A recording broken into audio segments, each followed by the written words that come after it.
Good afternoon. Check ko lang mga kasama, Brother Mark. Malinaw po ba ang aking pong sound? Yes po. Yes, Yes, bro. bro. Bro. Thank you. Thank you po. Thank you. Okay, Yes so po. gusto kong i-welcome yung kuya ko. Siya po ang panganay po sa amin, si Salvador Apisora. Isa po siyang able, di po siya PWD, but gusto niya pong mag-observe ngayong hapon. At saka Maniboy, sa dulo ay merong breakout room, pwede ka makapag-share doon. Ang kuya ko po ay active din sa pagsuserve kay God. Welcome, Manoy Boy. Manoy Boy meaning kuya, Bicolano kami. Si Manoy Boy, Salvador Apisora. Sige po, tuloy po tayo sa ating pag-uusapan ngayong hapon. Ito po ay nung ako po ay na-assign na contemplate ko agad na gusto kong i-share po ito. Dahil po ang naging kalakasan po natin ng bawat isa sa atin, syempre yung presensya ng Diyos. Kanina po ang ating pong worship song ay obviously ito pa ay patungkol po sa presence ni God. So ang ating pong title ay God is with us always. So medyo naglalaro sa isip ko yung Emmanuel, di po ba't ang ibig sabihin ay God is with us. Nung si Jesus Christ ay nagkatawang tao, ay siya po ay naging kasama na po in human flesh. So Emmanuel, He was with us and He's still with us. Ano po, ang ating pong Panginoong Jesus. So tuloy po tayo. So, be strong and courageous. Ito pong ating pinaka-main verse. Do not be afraid or terrified because of them. For Lord your God goes with you. He will never leave you nor forsake you. So, yan pong ating panghawakan. Hindi ka iiwan o pababayaan po ng Diyos. So ang ating pong focus po lamang ay halos nga para sa PWD. But of course, marami tayong ditong kasama sa mga advocates. Kasama po dyan si Tatay Gali. Hindi naman po sila PWD, but doon po ang kanilang pong suporta po sa mga PWDs. Ano po? Though ang magiging tema ko ay parang patungkol po sa ating pong mga PWDs. Ano po? To be encouraged ang bawat isa sa atin. To encourage ang bawat isa sa atin. Okay, moving on po. Medyo yung ibang slides ko ay hindi ko makita. Okay. So we know na ang mga PWD ay hindi madali ang sitwasyon. Ano po?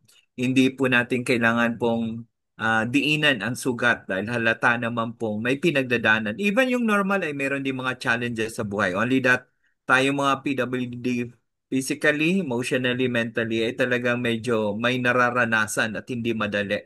Sa bawat challenges na meron tayo, maring ito po ay patungkol po sa physical pain and limitation nga po. Ako katulad nga po ng sitwasyon ko, madalas ay nakahiga dahil nga po sa mga neuropathic pains. So kung hindi nyo pa ako kilala at baka mayroon tayong mga first-timers dito, ang case ko po ay spinal cord injury, 3 years na. Yung symptoms o complication nito ang challenges sa akin. Isa po doon ay yung mga spasms, paninigas ng mga muscles. But of course, may mga iba tayong kasama na suffering more than that I do. So mayroon tayong mga physical pain and limitation at mayroon tayong feelings of dependence or frustration. Ano po? Siyempre, lalo kung sakali ang ating sitwasyon katulad ko, ay hindi naman ako ipinanganak ng ganito. So, nagkaroon ng pagbabago sa buhay natin. Kung ikaw ay na-stroke, ikaw ay na-aksidente katulad ko, para bang it took some minutes that would change our lives forever. So may kahit paano frustration. At of course, sometimes we are being misunderstood or ignored. Kasi syempre naman ng mga tao ay may kanya-kanya din buhay, lalo't mabilis ang pacing ngayon, hindi natin kailangan maging dependent, but sometimes we seek their attention and we feel being ignored pag hindi na ibigay sa atin. And automatically, pwedeng most of the time ay nalulungkot tayo. Kasi ang alam ko meron ng isang PWD, hindi ko nilalahat, but majority, marami daw tayong oras. Dahil sa limitasyon natin, palagi lang tayong sa bahay. So, marami tayong mga bakanting oras. So, lonely. And of course, sometimes we are misunderstood. Nabanggit na kanina being ignored. Meron tayong struggles na ano ba ang purpose? Lalo't meron tayong limitation. We feel like parang yung tayo ay kumpleto pa, normal, ano po, ay maraming pwede magawa. So, yung maraming nagagawa, nako-connect natin sa meron tayong pakinabang, meron tayong value, purpose. At since nagkaroon tayong disability, parang nabawasan and to some, pakiramdam, ano pa ba ang purpose na tayo ay nandito? Pero ito ang pinaka-comfort ng bawat isa sa atin. Pangako po ng Diyos, hindi niya tayo iiwan kung ano man po mga challenges. Alam kong gasgas o normal na sa pandinig yung salitang hindi tayo iiwan ng Diyos. Pero sa pagkakataong ito ngayong hapon, sana po medyo ma-internalize natin, ma-enjoy natin. Maging ano ba tayo, grateful ba? Kung tayo po ay maranasan natin na ano nga bang ibig sabihin na ang Diyos ay palaging kasama natin. Hindi niya tayo kinakaawaan. He does not pity us. Sometimes tayo mismo may self-pity but not God. He values us, walks with us, and strengthens us. So, ang Diyos ay kasama tayo palagi. Yung ating mga kahinaan ay nagiging parang testimony. Ano po? Yung testimony. And of course, yung pain natin into power and challenges into channels of His love. Kung kasama po natin ang Diyos. And of course, kasama po natin ang Diyos. At gusto ko pong ma-highlight kasi ito yung mga pagkakataon niya. Personally, kailangan ba natin talaga kailangan ang presence ng Diyos? Though, hindi naman nawawala ang kanyang presence kung ikaw po ay kanyang anak. But most of the time, we body need His presence pag tayo po ay natatakot. Kailan ba o paano ba natatakot ang isang PWD katulad natin? Of course, lahat naman ay walang exemption sa pag-worry. Maraming tao, may mga pinag-aalalahanan. But common fear ng isang PWD, isang katulad mo, katulad ko, ay baka sa ating katatayuan ay tayo po ay hindi maging belong. Ma-reject po tayo. Ano po, parang hindi tayo ma-include. Parang pakiramdam natin ay maasiwa na tayo ay hindi na nga, hindi normal o baka hindi naging normal, baka ang iba na ang maging treatment nila sa atin. And of course, baka maramdaman natin na baka maging pabigat. Ano po, medyo yung mga salita ko, humingi ako ng pamanhin kung sakali na may nadidiin ng sugat. At the end of the day, ang kailangan lang ma-highlight hindi yung pakiramdam mo, naisip mo, ano yung totoo. Ang totoo ay mahal tayo ng Diyos. Hindi niya tayo pababayaan. Palagi nating kasama. Kahit pakaramdam natin minsan baka maging pabigat tayo, kung tayo po ay minsan umaasa na lang sa mga taong mag-aasikaso sa atin. And sometimes, ando na nga po ang burden o maging dependent tayo sa kanila. Ano po, ako minsan takot po akong lumabas ng bahay na walang kasama. Obvious po yun. How much more yung ibang kasama natin ah, na medyo, ano ba, naka-wheelchair. So hanggat maaari talaga may kasama sila. So may tendency maging dependent po tayo sa ibang tao na parang we cannot move, di tayo makakilos. Sometimes we cannot even decide kung wala sila. At we have that fear of the future. Kung sa present ay marami tayong nakikitang struggles, how much more in the future kasi hindi tayo bumabata. And we have also that fear of being forgotten. Hindi ko naman kailangan personal na masyadong ma-elaborate ang sitwasyon ko. Pero bukod sa limitation ko ay halos yung mga kasama ko sa bahay ay hindi ko naman kadugo. But of course, I do know that they care kahit sila pa hindi ko kapamilya. But basically, yung pamilya ko, mga anak ko, lahat sila ay nasa US. So, busy din ang mga tao, lalo't nasa US. So, sometimes I feel like baka ako hindi na naalala. But hindi naman totoo. But minsan pumapasok sa utak natin dahil sa self-pity na baka tayo hindi na nila inaalala. Ano po, forgotten. At dito po sa Psalms 23 verse 4, 'di ba? Yung the Lord is my shepherd, 'di ba? Nabanggit mo doon na even in life's darkest darkest place, hospitals, kung nasa hospital po minsan, di ba? Loneliness or moments of despair, huwag pong kalimutan na ang Diyos po ay kasama mo, kasama natin. Minsan nga may nagsabi sa akin, ba't hindi ko maramdaman? Kasi sometimes sanay tayo pagkasama, nakikita, hawakan, nakakausap. Minsan pwede mo pang maamoy para masabing andyan nga siya. But it's actually faith. Spiritual thing is more about makita mo, hindi. Actually, talaga hindi mo makita because God is in His Spirit. But you really have to believe. Ang kanyang pangako ay hindi po siya, kaya niya pong tuparin. Ano po? So, He's walking with us. Tapos dun sa Psalms 23, di ba, the Lord is my shepherd, dumating dun sa point na, ako, ituloy ko na nga po, the Lord is my shepherd, I shall not want. He makes me lie down in green pasture. He guides me in the paths of righteousness for His sake.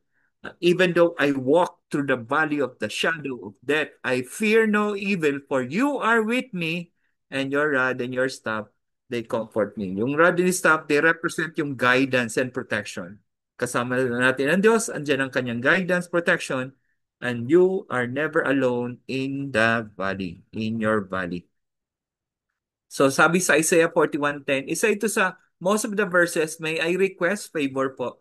Ah, bago ako matapos, sana merong nag-extract sa yung verse. Kasi isa sa mga discussion question mamaya, unahan na kita para medyo magandang yung sharing sa breakout room.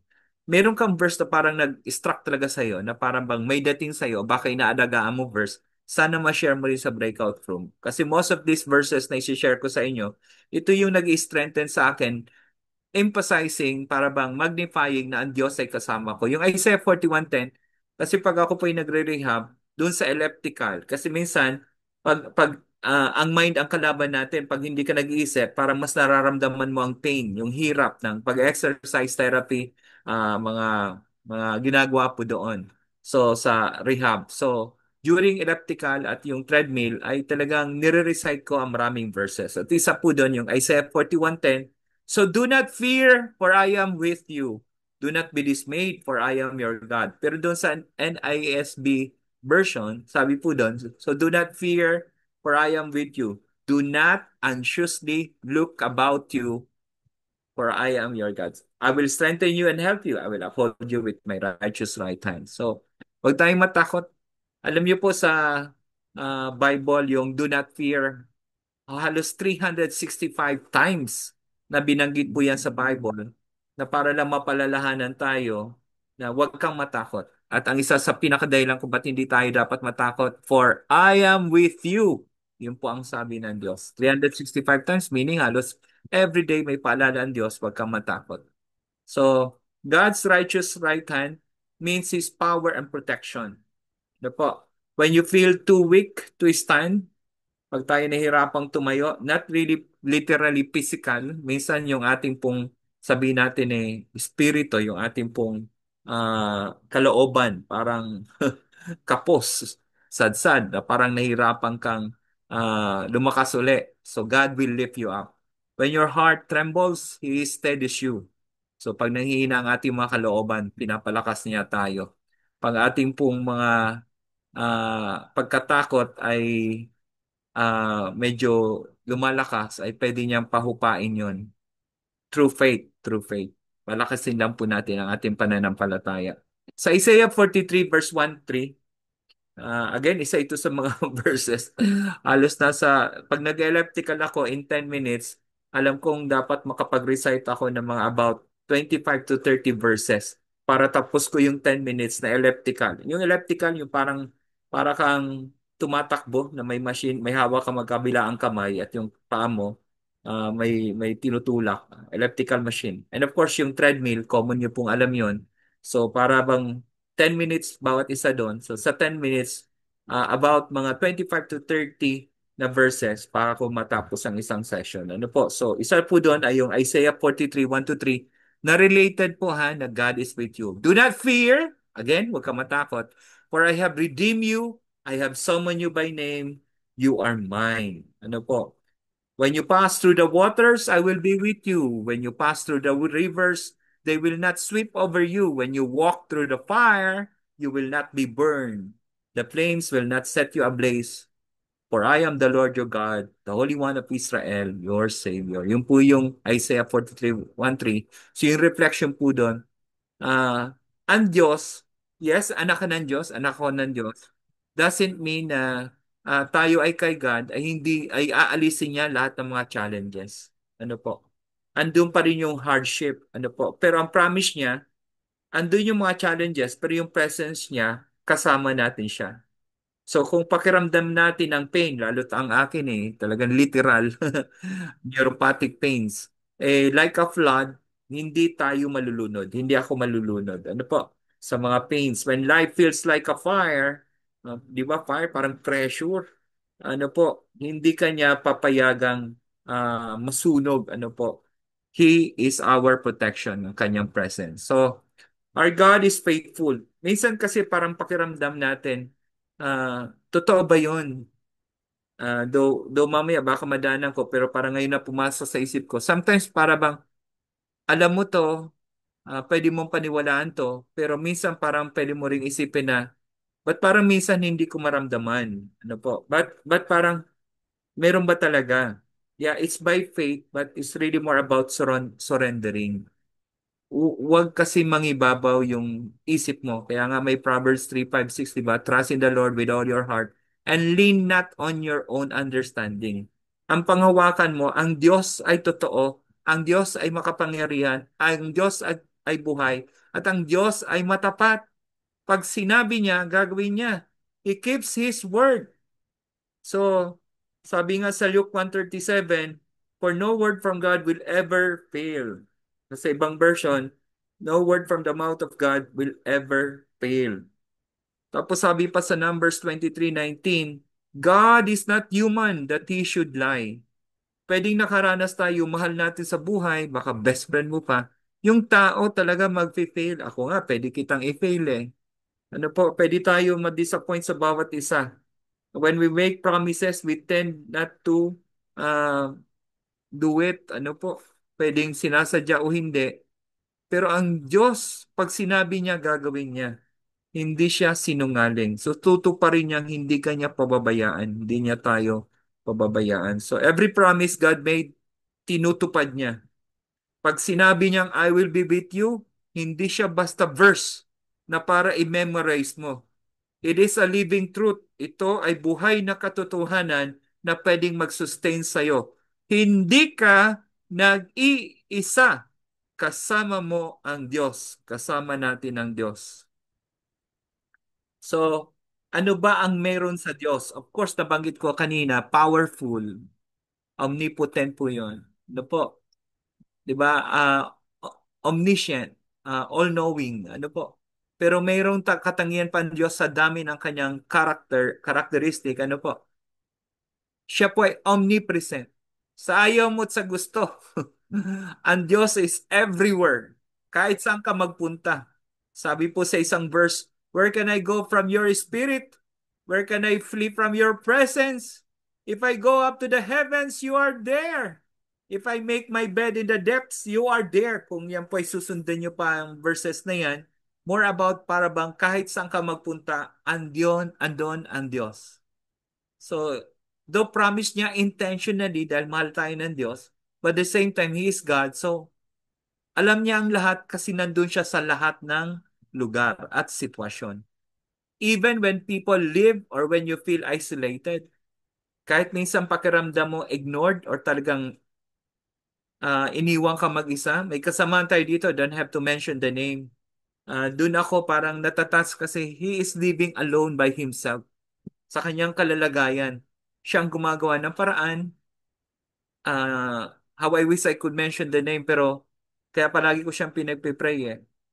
Pero I know na hindi siya nag-iisa kasi sinasamahan siya ng Diyos palagi. Whether you're in a hospital room or nasa wheelchair ka man ngayon or nasa bed, bahay, kasama mo ang Diyos. At dito po sinasabi, in our deepest sadness and brokenness, He cares us. Yung mga sinasabi ko ay pwedeng narinig mo na, alam mo na. Siguro ang purpose lang nito ng ating pong, para ito maging topic, para mapalalahanan ka at madiinan sa'yo. Sometimes kasi alam mo yon. Pero sometimes masarap ding marinig mo sa iba, mapalalahanan ka. Kasama mo ang Diyos, especially pag malungkot ka, basag ka, broken ka. Lalo't ang kanyang pangako sa mga broken-hearted, the Lord is close to the broken-hearted. Biguan ka ba ngayon? Crush ba ang iyong spirit? Then remember, the Lord is close to the broken-hearted and saves those who are crushed in His spirit. Sabi po yan sa Psalms 34:18. Psalms 46:1, sa paborito ko, God is our refuge and strength, an ever-present help in trouble. Anytime, everywhere, whatever, God is with you to help you in all your troubles. Alam mo, minsan para bang, ano ba yung faith? Ang faith is, ang Diyos po ay totoo. Buhay siya. I mean, He's doing something kahit di mo nakikita o nararamdaman. And He cares for you. And He loves you. And He is with you. Sinasamahan ka niya. Kaya dapat makilala mo ng lubos ang Diyos na mahal ka niya, faithful siya, at kailangan ma-internalize natin yung mga pangako niya. Since hindi siya bolero, i-feel mo. Even sa pagtanda natin, even to your old age and gray hairs. Sa akin, hindi gray hairs eh. Falling hairs eh. But He is with me. Kahit makalbo na ako. He who will sustain me, sustain you. Hanggang sa ating pong pagtanda. When you feel broken, He holds you together. When no one sees your silent tears, God counts every one of your tears.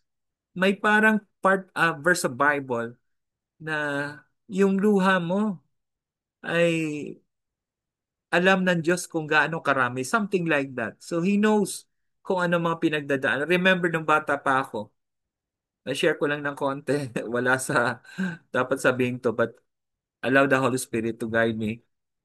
Isa sa saddest moment ko sa maraming mga pangit, masakit ng mga pinagdaanan kong bata. Yung isang di ko malikalimutan, nasanay kasi akong bata pa ako na kasama ako ng nanay ko at kapatid kong babae na katabi sa kama sa pagtulog. Maliit pa eh.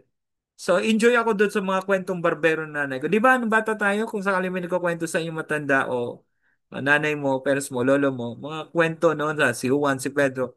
Ang sarap makinig bago matulog. And one day, ang mama ko hindi na ako pinayagang tumabi. Kasi parang hindi na pwede kasi nga lalaki ako. So para bang doon ko naranasan na saan ako matutulog. So para ako na-isolate at hindi ko makalimutan na tumingin ako sa bintana sa labas, nakatingala sa langit. Iyak lang ako ng iyak. Hindi ko ma-express kung ano yung kalungkutan. Basta alam ko lang, parang ayaw na nila sa akin. Iyak lang ako ng iyak. Pero hindi ko rin makakalimutan that time, bata pa ako, and up to now, pag naalala ko yung senaryo na yon, alam kong nakita ko ni God that time na iyak ako ng iyak. At doon ang pinangawakan ko since then. Pinangawakan ko, Lord, doon kita na-encounter. Doon mo pinarana sa akin na, anak, di ka nag-iisa, andito ako. Since then, I know, nakikita ako ni God, sinasamahan ako ni God.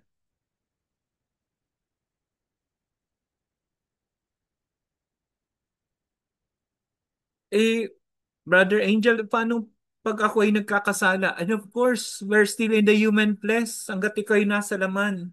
Andun ang tukso. And we are actually in the fallen world. May sitwasyon, may nangyayari sa paligid na we can tend to fail or magkasala. Sino sa inyo dito ang hindi na nagkakasala? Baka nasa heaven ka na. But of course, as much as possible, God is transforming us. Kasi ang katibayan ng anak ka ng Diyos ay yung transformation, pagbabago. Yung dati kang mayabang, ngayon mabait ka na. Alam mo yun, dati kuripot ka, ngayon mapagbigay ka na. Those are signs, pero hindi yun ang nag-save sa'yo o magsasave sa'yo. Yung grace ni God ang nag-save sa'yo. Pero yung pag-ibig at grasya ng Diyos ang nagbabago din sa atin. Eh, Brother Angel, paano ko nga nagkasala ako? Ibig ba iwanan ako ng Diyos? Ang sinabi po sa Bible, tungkol sa pagtayo nagkasala, nag-grieve ang Holy Spirit, Ephesians 4:30. Pero iba yung salitang grieve sa umaalis. So pag nag-fail ka, even when we fail, He may be grieved, nag-grieve ang Holy Spirit, pero hindi siya umaalis. Imagine mo, nagkasala ka na, tapos iwanan ka pa ng Holy Spirit, paano ka makaka-recover? The Holy Spirit grieves, mararamdaman mo yon, makukonvict ka.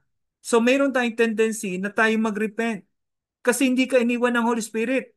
Dahil kung iniwan ka ng Holy Spirit, hindi mo mararamdaman ang remorse, mag-repent at bumalik sa Diyos. But because hindi ka iniiwan ng Diyos, magkasala ka man, ang tendency ay babalik ka. Dahil ang Diyos ay tinutulungan tayo maka-recover ay muling tumayo. Lalo't ang kanyang pangako sa 1 John 1:9, pag tayo nagkasala, if we confess our sins, He is faithful and just to forgive us and to cleanse us from all unrighteousness. All you have to do, kapatid, pag ikay nagkasala, repent agad, confess mo kay agad, and believe me, hindi naman siya umalis kahit nung nagkasala ka eh. Nag-grieve lang siya eh. Siya pa nga ang tumulong sa'yo eh para makatayo ka uli. When we fall, God doesn't push us away. Ang tao ganyan. Pag nasaktan mo, nagkamali ka, nagkasala ka, itataboy ka o iwanan ka. But not God. He reaches down to lift us up. His presence restores, not reject. Yung presensya ng Diyos, hindi para sabihin, grabe ka, hindi ka na nagbabago. Hindi yan kay God. Galing yan sa devil. Ang kay God is more about, repent anak, hindi kita iiwan. Yung fellowship, yung intimacy ang naapektuhan. Pero yung sabihin natin na wala na tayo, ay hindi yun mangyayari kasi hindi ka pwedeng nakawin sa kamay, sa grasp ng kamay ng Diyos. All you have to do is to repent. So ano nabibigay ng presence ng Diyos? Siyempre yung peace. Kailangan pa bang i-memorize siya? Pag ang presence ng Diyos ay nararanasan natin, nangyari na ba sa'yo? Nag-worship ka, bigla ka na lang umiyak. Though it's not about emotions, pero nangyayari yun minsan. Tapos yung sipon mo, tulo. Nag-worship ka lang, tas kamay. Alam mo yung ramdam na ramdam mo ang presence ni God? Ay, grabe. Anyway, my presence will go with you and I will give you rest. So pag tayo po ay anxious or in pain, bibigyan ka ng Diyos ng inner peace. Naalala ko nang ako nasa ah, hospital nang madisgrasya, maaksidente ako sa Boracay. Dinala ako sa isang hospital doon. At yung kasamahan na mga spiritual leaders ng ate ko doon kasi meron silang church doon sa si Manny Alice, may kasama sila doon sa Aklan. Pinuntahan nila ako. At di ko makalimutan yung isa na nag-share. Sabi niya na yung peace ni God ay nasa sayo. And true enough, mula na maaksidente ako, yung pagbagsak ko sa ilalim ng tubig at parang may sumabog ng humampas yung ulo ko sa buhanginan at biglang totally paralyzed na ako. Walang fear. Parang parang tangay lang ako. At nung nasa hospital na nga ako at pinipray ako at nasabihin ako about peace, shinare niya sa akin yung hindi ko makalimutan verse and up to now, actually yun ang unang verse na kinoconfess ko pag nagre-rehab ako eh. Isaiah 26:3-4. You will keep in perfect peace him whose mind is steadfast because he trusts in you.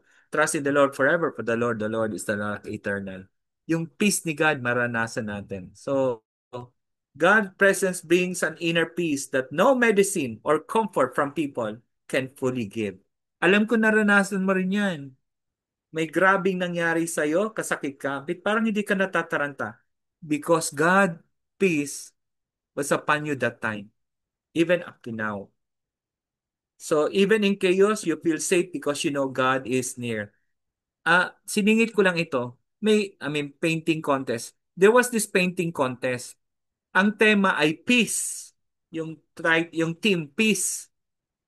Di syempre ang gagaling ng mga lahat ng contestant, mga painters. Alam mo yung nanalo? Parang hindi makapaniwala ang tao bakit yun ang nanalo. Kasi of course, maganda lahat ng paintings, even yung nanalo. Kaya lang parang, bakit yun daw ang nanalo? Ang ano kasi, ang pinaint niya ay rumaragasang talon. False. Di ba? Wala namang peace dun sa false. As in, kung kayo po nakapunta na dito sa, saan nga ito, sa Laguna. Anyway, false doon. Pagsanhan. Pagsanhan Falls. Ay grabe kung kayo nakarating doon. Ingay pa lang, yung rumaragasang ingay ng falls. Nakakatakot na eh, lalo na pag pumasok ka pa sa kuweba, dumadanggung sa likod kasi ng falls sa Pagsanhan. May kuweba doon eh, papasukin niyo po. Ay talagang nakakabingi yung ingay. So hindi siya peaceful, pero ang nanalong painting, may falls, tapos doon sa ilalim o sa loob ng falls, may space doon, siguro parang katulad ng pagsanhan, na meron doon ibon at may inakay na natutulog sila sa loob noon, sa likod ng Rumaragasang Falls. Natutulog yung inakay at ibong nanay. Yung pagka-painting noon, sana ma-share ko yun minsan. Yun ang nanalo, na ang tema ay peace. Saan ang peace doon? Obvious na sa buhay natin, ang peace hindi yung kawalan ng problema. Ang peace ay hindi yung walang giyera. Ang peace ay, ang peace ay yung walang gulo. Ang peace ay dahil kasama mo ang Diyos. Sabi mo wala kang peace dahil wala kang pera. Eh ang daming tao may pera pero ang gulo ng utak. Pero may mga tao wala halos pera pero masaya kasi andun ang presence ni God. So ang peace ay hindi absence ng gulo. Ang peace ay presence ni God. Ano pa yung naibibigay ng presence ni God? Siyempre, strength na magpatuloy tayo. God is our refuge and strength. Psalms 46:1. In moments when your body feels weak or your spirit tired, His presence renews your energy. You rise each day not by your own power, but by God's sustaining grace. O di ba anong tema natin dito sa PWD? Every gising is a blessing. Hindi dahil sa lakas mo yon o sa gusto mo yon. Grasya yun ng Diyos. Dahil kay God, gising tayo, nagising tayo, buhay pa rin tayo. At patuloy na sinisustain. Isa sa mga memory verse ko doon yung about His strength. For those who hope, who wait in the Lord shall renew their strength. They will mount up their wings like the eagles. They will run and not grow weary. They will walk and not be faint. Ano pa ang nabibigay ng presence ni God? Comfort in loneliness. Halos nabanggit na natin kanina sa umpisa pa lang. Lalo na doon sa Psalms 23, di ba? Even though I walk through the valley of the shadow of death, I will fear no evil, for you are with me. So when you feel forgotten, di ka na napapansin, left out or isolated because of disability or pain, ang presence ni God, ang iyong pong companion. Di ba minsan tayo parang may kausap? Masarap nun. God presence. Di ka nag-iisa. He listens even when no one else understands.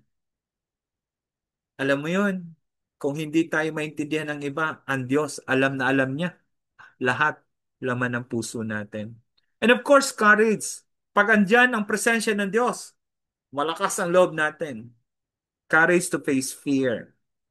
Ang courage is not the absence of fear. Takot ka pa rin, but you still do it anyway. Bakit? Kasi alam mo kasama man Diyos, hindi ka pababayaan ng Diyos eh. Do not fear, for I am with you. Kanina nabanggit na natin yan. God's presence replaces fear with confidence. You may still face challenges, but with Him beside you, you face them with faith. No fear. Di ba yung song, yung ano yun, Philippians 4:13, I can do all things through Christ who strengthened me. Siyempre, yung charis natin, dyan si God. And of course, halos kanina, yung sinabi ko na halos, joy that sustains. Binanggit po sa verse ng Psalm 16:11, in your presence, there is fullness of joy. Hindi pa ako magaling na singer lah. But allow me. In your presence, in your presence, there is peace. In your presence, in your presence, there is joy. I will linger, I will stay in your presence day by day till your likeness may be seen in me. Joy in God's presence doesn't depend on health, wealth, or circumstance.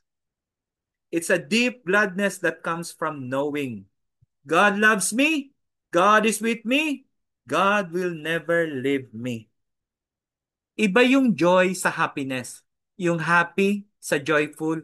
Happiness, nakadepende sa happening. Pag may pera, mandyan ang pamilya, happy. Paano pag wala sila? Hindi ka na happy.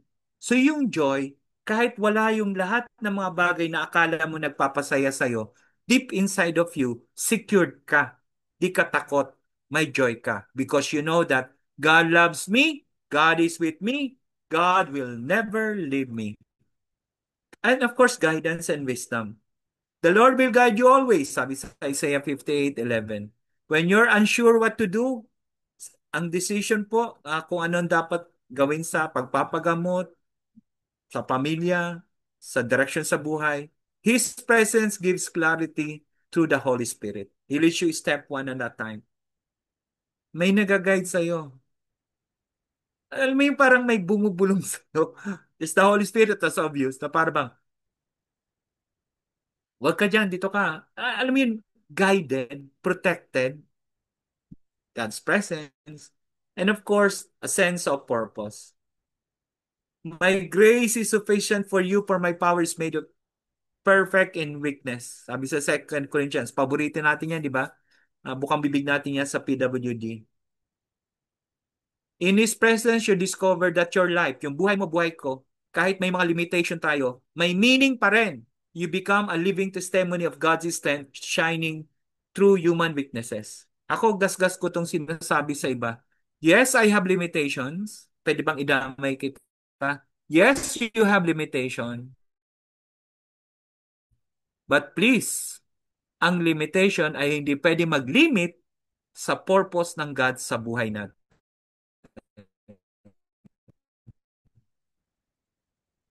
Ano po, sabi nga po sa may I check at kung may gusto mag-mute, may lumalabas kasi sa akin dito, hindi daw stable ang aking internet. Am I still loud and clear, mga kasama? Yes po. Yes, kuya. Okay po. Di ba sabi sa Matthew yung ating Great Commission, therefore go and make disciples of all nations, baptizing them in the name of the Father, of the Son, and the Holy Spirit, teaching them to obey everything I have commanded you. And surely I am with you always to the very end of the age. I mean, yung purpose ba? Like, parang ako, I'm sharing God's message today. Ikaw, may pinapagawa sa si God. All you have to do is obey, surrender, obey. Huwag mong isipin na kaya mo nagagawa, kaya ako nagagawa dahil marunong ako, dahil kaya ko, able, skillful. No. Yung purpose natin ngayon, as we surrender our lives to Jesus, si God ang gumagawa through us. His presence. Di ba sa Great Commission, oh? O di ba mag-disciple ka? Hindi dahil magaling ka. Mag-disciple ka kasi sasamahan ka ni God. Si God pa rin ang gagawa through your life. Kaya yung purpose natin, even tayo may disability, don't worry. It's not by might nor by power, but by the Spirit, says the Lord. Sa Karaya 4:6. Hindi tayong gagawa, si God pa rin. So, para mga practical ways na lalo natin ma-enjoy ang God's presence, I would suggest when you, ano po, pagising sa umaga, sigad agad ang apo-happy natin makapaniig. Ano po? And be thankful. Parang ako, ang start ng prayer ko, Good morning, Lord. Thank you sa panibagong araw, panibagong buhay. Yung kausap mo siya agad. Ano po? Di ba pag ang tao palagi mo kausap, parang nasasanay kang andyan siya. Palagi mo kausap eh. So, pag palagi mong kausap si God, iba, mas lalo mo naranasan, may kasama ka, may kausap ka eh. So pray. Always pray. And read one verse daily and reflect on it. Read the Bible.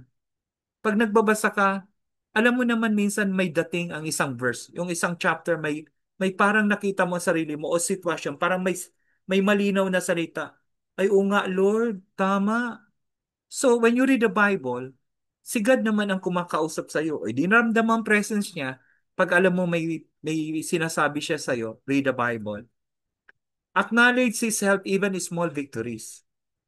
Kahit sa mga malilit na bagay. Parang, thank you, Lord.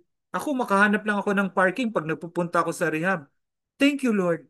Minsan nga, yung parking na reserve sa PWD, wala. Ala, Lord, saan ako kukuha? Pero deep inside of me, just thank God.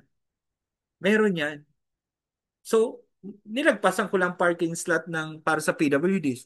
True enough, meron. So, thank you, Lord. So, even small things. Kasi pag nagte-thank you ka, ibig sabihin, nare-recognize mo, may ginagawa si God. The more mo nare-recognize yung mga magagandang bagay na ginagawa ni God, the more nararamdaman ka pinababayaan ni God. Keep thanking God. Join ka sa mga ganitong fellowship. Anong naramdaman mo ngayon? As you hear these words, hindi ako ha, not because of me. As we hear God's word message, the more natin nakikilala ang Diyos, the more natin napapalapit sa Diyos. Especially ngayon, nagasgas, bukang bibig pa ulit-ulit kung sinasabi hanggang pumasok sa ating pagkatao, sa ating buhay, sa ating puso, sa ating atay, sa ating bituka. Kasama mo ang Diyos. The more mo maramdaman ang presence ni God. And you serve others. His presence grows strongest when we share His love.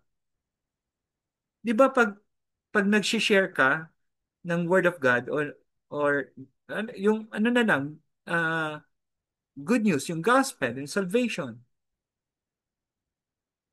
the more mo naranasan si God. Kasi nga ang promise ni God, pag sinunod mo ang kanyang pinapagawa niya sa'yo, siyang gagawa through you eh. Alam mo yung para bang halimbawa, sa kusina ka, nagluluto ka. Hindi pwedeng hindi ka mamantikaan eh. Nasa kusina ka eh. Nasa presence ka ni God. Isi-share mo sa iba. Alam man, hindi ka makatikim. Sa'yo dumaan eh. So, give, share, serve para lalo natin maranasan ang presence ni God. And as I said kanina, ang culture, ang espiritu ng ating samahan, ng community, be always grateful sa lahat ng bagay.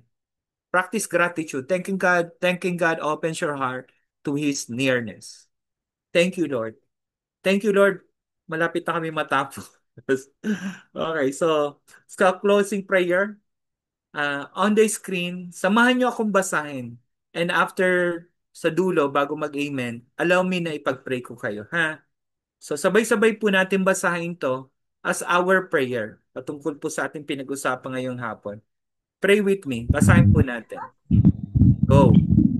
Lord, Thank thank you you that Lord, that you thank are you that you always are always in joy joy and and in pain, pain, in joy and in pain, strength strength strength and and in weakness. weakness. Teach Teach us to us to to feel feel your feel your your presence presence presence every every day, day and to see to your see see your your hand hand hand in every every moment. moment.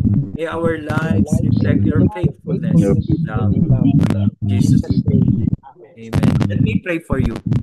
We praise and worship you, Father God Almighty. Lord God, kayo po, Panginoon, ang Creator.